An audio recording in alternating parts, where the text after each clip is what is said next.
बच्चों यहां पर एक क्वेश्चन आपको दिखाई दे रहा है जिसमें कि 24.6 electron volt amount of energy is required in order to remove 1 electron from the helium atom. ठीक, हीलियम एटम से 1 इलेक्ट्रॉन को रिमूव किया गया है और उसके लिए एनर्जी दी हुई है।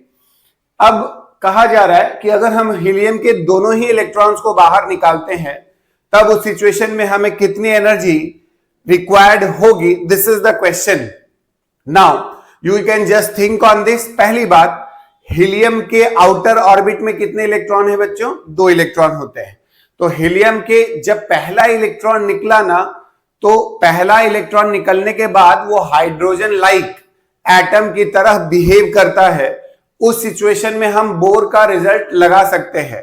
तो बोर का रिजल्ट तभी यूज कर सकते हैं जब हम हाइड्रोजन लाइक सिचुएशन में यहां पर हो। तो यहां पर सबसे पहली बात क्या होगा बच्चा कि 24.6 electron volt amount of energy, 1 electron को रिमूव करने में लगाना पड़ा। दूसरा, अब 13.6 into Z square,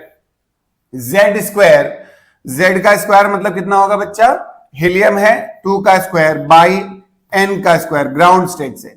the total amount of energy required, कहने का मतलब ये जो अमाउंट है वो 1 इलेक्ट्रॉन को निकालने में है और उसके बाद वो हाइड्रोजन एटम की तरह बिहेव करेगा। और जब वो हाइड्रोजन एटम की तरह बिहेव करेगा तब उस सिचुएशन में बच्चों यहां पर क्या होगा? अब हमने Z square by N square लगाया ग्राउंड स्टेट से आयोनाइजेशन स्टेट तक। तो इसका मतलब 24.6 plus 54.4 electron volt. So simply कितना होगा बच्चा? 79। तो अगर आप यहां पर देखें इसे तो this is nothing but what? 79 electron volt. That amount of energy is required. तो कहने का मतलब जब पहला इलेक्ट्रॉन निकला होगा तब उस सिचुएशन में वो हाइड्रोजन एटम की माने हाइड्रोजन लाइक एटम की तरह बिहेव कर रहा है जिसको मोनो इलेक्ट्रॉनिक बोलते हैं। तब हम जाकर के 13.6 Z square by N square लगा सकते हैं और टोटल एनर्जी यहां पर आ सकती है। तो दैट इज देयर, है ना। धन्यवाद।